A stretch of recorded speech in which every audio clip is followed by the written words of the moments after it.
Well, hey there, everyone, and welcome to EnergieGal Holistic Wellness. My name is Lisa. On today's show, we're going to be talking about boundaries. It's one of those terms that is thrown around. You just got to know where your boundaries are.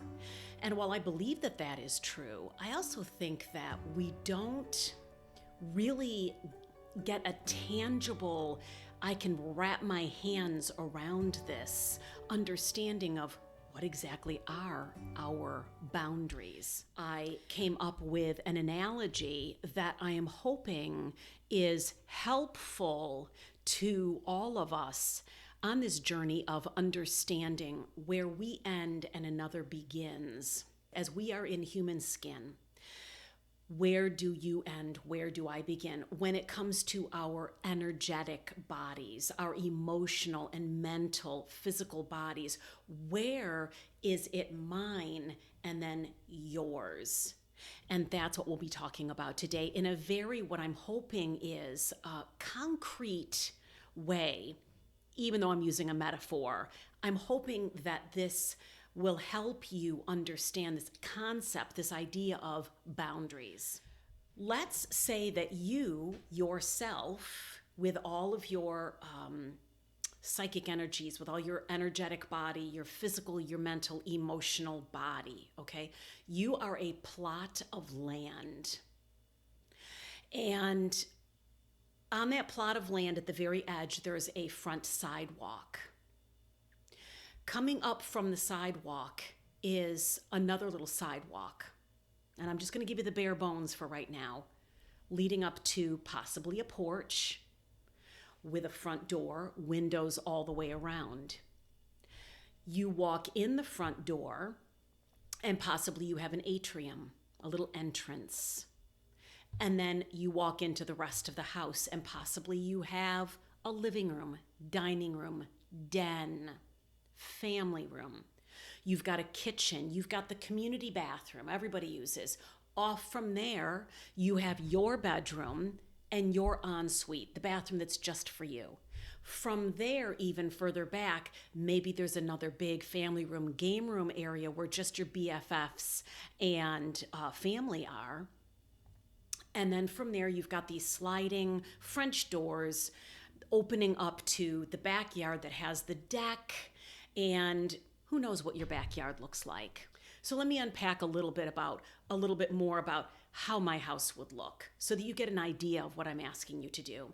As you come to my house, you can see that there is wild grass, wild flowers growing, because I don't really want to mow. As you come up, there is just one single tiny path, probably not even that well worn. I don't want anything fancy. I don't want to have to upkeep with anything. As you come to my house, you can see that it's a magical kind of house. And this is how it is. If it's daytime, the house matches, maybe it's a cloudy day, so the house is all cloudy, you can barely see it.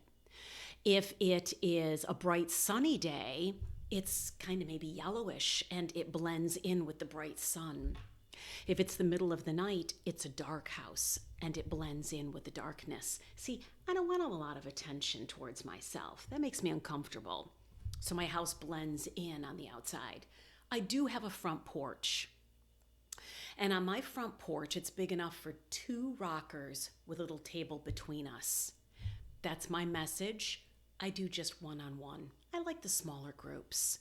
1 rocker for me, a rocker for the other, a box of Kleenex, and enough for 2 glasses of water on the table. From there, I've got a pretty front door, and the knocker is probably like an octopus, because that's my spirit animal. I just love octopuses. I just think they're cool. As a matter of fact, I've got my little octopus bracelet on that my sister gave me. So with a key lock area, I'm the only one with the key. Nobody else has the key. And I almost always keep the door locked. That's just me. I don't want somebody just coming in. So you come in, and as you go through there, you've got a little atrium that then you can open up another door and you go into the house. And like I said, in the backyard, I've got a little water feature. I don't want a pool. That sounds like too much work to me, but I do like that little bubbly brook water feature. More wildflowers and trees that kind of hug everything in. I want my kitchen to be big and open concept. I want the dining room table to be very large so that I can house a lot of people. But I only want a couple bedrooms because I don't want people staying over too much. I like my own personal space. So, what I'm unpacking for you is kind of my personality of who I am as a soul if it was to be in a house. And I want to get to know my own space very well. Now, here's what happens. And this is what happened to me. As I began to, I guess I call it wake up, expand in consciousness, understand that there is more to my life than just the story I hear in my head. That there is victory available to me, and that the things that I experienced when I was a kid left either good imprints that helped me be more victorious or imprints that helped me come to the conclusion that maybe I am less than and come into victimhood. And that as someone growing in consciousness now, growing in empowerment, I can move those stories around and change them if I'd like to. So as I began to wake up to this, what I began to understand for me and for a lot of people, I believe, is that I didn't live in my house. I lived in a little shed, almost like a teepee, way there far in the corner of my plot of land. And I looked at the things that were going on in my house, but I didn't participate. The issue is that the teepee is only good for one person, so nobody ever came into my own little space. It was safe, but it was lonely. The other thing is that there was no refrigerator, so there wasn't a whole lot of eating. The other thing, there wasn't a lot of space to be able to rest, so I always had to be in this tiny little ball, never really spread out and relaxing. No electricity, so there wasn't really any TV watching, movie watching, any other kind of fun stuff like that. If it was dark outside, it was dark in the teepee. This is what I would call dissociation. When you remove yourself, your energies from your body because difficult things have happened when you were a kid. Sometimes even when you're an adult, but mostly we're talking about when you're a child. And life gets too overwhelming. Either mom and dad were arguing, you saw very difficult things going on. You yourself were physically, mentally, emotionally abused. And you just said, being in this body, too much. And so I pulled the covers over my head. You left. And you went out to go live in the teepee for a while. As you come into understanding that there's a different way that you can live and you can come back into your house and claim ownership of it, it's work, but it's possible. You start to come in. You start to be brave, curious, compassionate, and courageous. And you start to come in the house. Oftentimes what you'll find is that there are squatters in the house. There are people living there who didn't ask permission. The nice thing is, you bravely tell them, get out.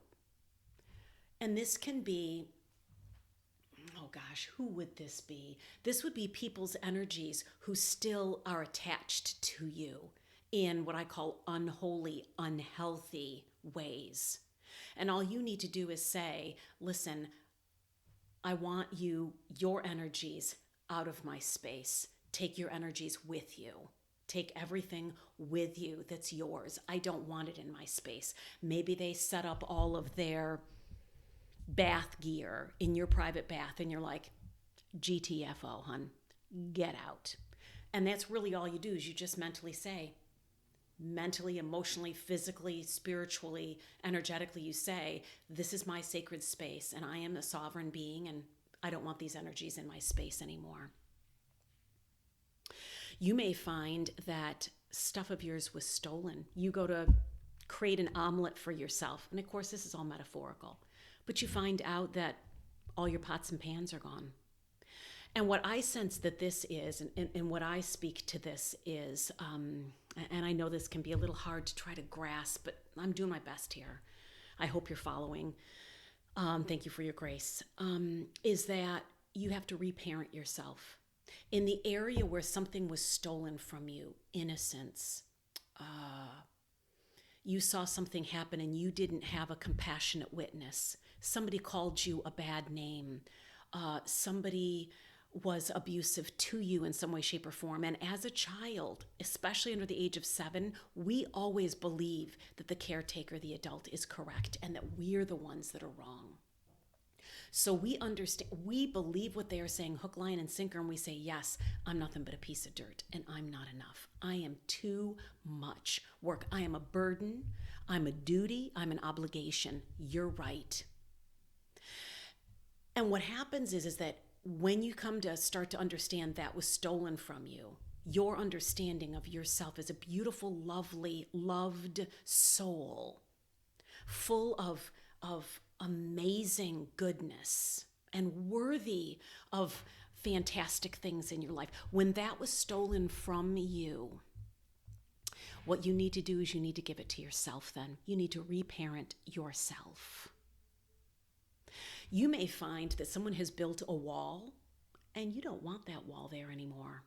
You decide, I want open concept. I don't like all these choppy rooms. And what I say is that sometimes you decide, I don't want to believe what all the generations before me have believed.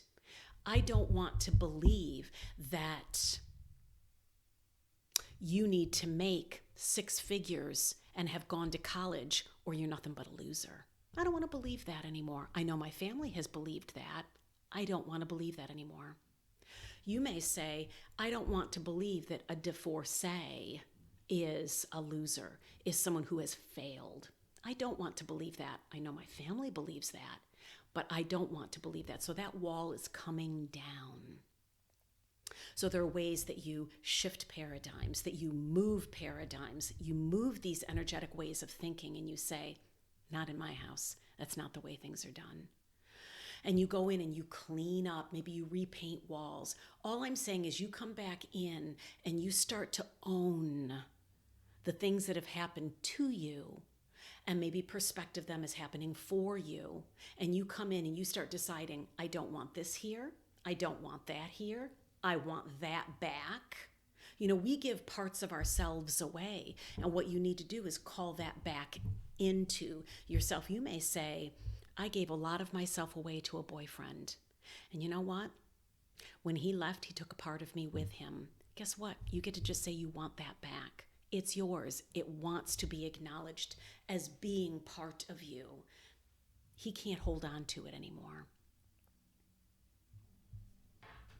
You may have a mother who says, if you don't pick up the phone every time I call, that makes you an awful daughter. And you may say, I wonder if I want to agree with that anymore. Do I want to lay that burden on myself? My mom laid it on me. Do I want to agree and continue to lay that burden on myself? So these are all ways that you get to really, really know what and how you are. You get to decide what to remove and what to call back in. You get to decide how to organize your space. And the nice thing is that once you do that and you feel more comfortable being in your space, and you go into each of the rooms and you go, oh, this is just the way I want it to be now. Oh, I just love this the way it's organized now. And this is all metaphorical, but this really means coming back down into your body and claiming space and saying, this is my body, and I want to be feeling comfortable and safe being here. And I'm telling you, the first thing we do, we dissociate. We leave our bodies. And if we don't do that, we diss our bodies. We disrespect our bodies by doing all sorts of things. Not eating well, under-exercising, over-exercising, overeating, under-eating. Okay? There are all sorts of, not sleeping well enough, sleeping too much. There are all sorts of ways that we disrespect our body. And when you start to really come into your own and say, wow, I'm starting to remember who I am and what I will allow. Then what you can do is you can post the rules, and all you do is you post these in your heart, and that holds an energetic vibration that people will start to understand. They will get it. And you start to decide who I'm going to allow to come into my house. Whose energies am I going to allow further into my space? Do they have to knock? Do they get a key?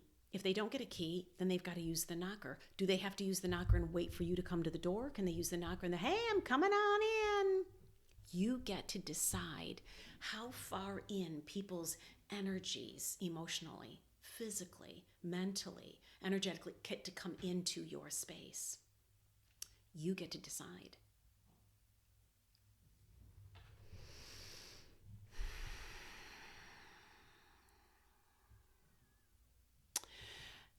The one thing that I was listening to somebody as I unpacked this, and she said, I can understand all of that and I can do all of that, but then I would feel guilty.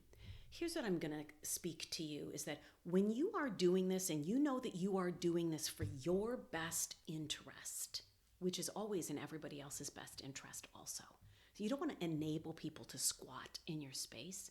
You don't want to enable people to steal from you. You don't want to enable people to continue to hold on to stuff that's yours. You don't want to enable people at all. And so you say, hey, that's not going to work for me. But you got to make it very clear. And you make that clear energetically. Just like people put little signs posted, don't hunt here, private property. You can't, what was the meme I saw that I thought was really good? You can't complain about people sucking the life out of you if you hand them the straw. This is about understanding that you've handed some people the straw. Some people just took the straw. But it's time to get yourself back wholly in all together. And it's a process. I don't think it's terribly hard. And I think that once you get started at it, it feels right. And the other thing I think that's really important is it always involves your physical body moving. So it's out for a walk, being out in nature, going for a run, hopping on the bike. It's something that's very mindful that includes using your body, coming back down into the body. Say, I am doing this purposely to come into my body. That's what I do when I go for my runs. I realize I don't use it to burn calories, use up calories. I don't use it as a punishment. I use it as a reminder, stay in your body, Lise. Keep in the habit of staying in your body. Because as you stay in your body, you can be aware when other people's energies are bumping up against yours or trying to get in through a window that's open or right in through the front door or trying to hop on over the fence that you've got out back. Again, all metaphorical, and you can go, no. And really, that's all you need to do. No. You don't have to fight them off. You don't have to bring out your bow and arrow and your guns and everything else. Absolutely not. You're sovereign. You're the boss. Own it. Then act like it. If I can make it any more clear, would you please add some comments below and let's have a conversation around this. This is something that's kind of brand new for me. I came up with it a few months ago and I am rolling with it. And it's really helping make sense to me about what are boundaries. And it's helping me, the more that I honor my boundaries, the more that I honor other people's boundaries. I didn't know I didn't have boundaries, so I'd slip into other people's spaces who didn't have boundaries. I had no idea. So as I come into using boundaries, it's not a bad thing. It's a way of saying, hey, this is how I want you to love me. This is how I want you to make me feel safe. This is the best way to make me feel like I'm loved and comfortable. See, that's what boundaries are. This keeps us in relationship and makes me want to keep hanging out with you. And then you're not offended if someone lets you know what their boundaries are. Super. Thank you for letting me know. I've got a few friends who are huggers. But I've got a few friends who are like, the whole hugging thing, no. So I'm careful, If I were to go in for a hug first, I'd say, hey, I'm feeling a hug coming on. Are you feeling it too? I'm just not going to go in for a hug. So, all right, my name is Lisa. This went a lot longer than I thought it was going to, but I hope it was helpful. If you are liking the content, please subscribe to the channel and hit the notification bell. Again, comment, share, like, all these things help the algorithm of the YouTube and helps the channel grow. If you'd like one-on-one, click some of the links below. I'll include them. And in the meantime, have a fantastic rest of your day. And I'll talk to you again real soon. Bye, everybody.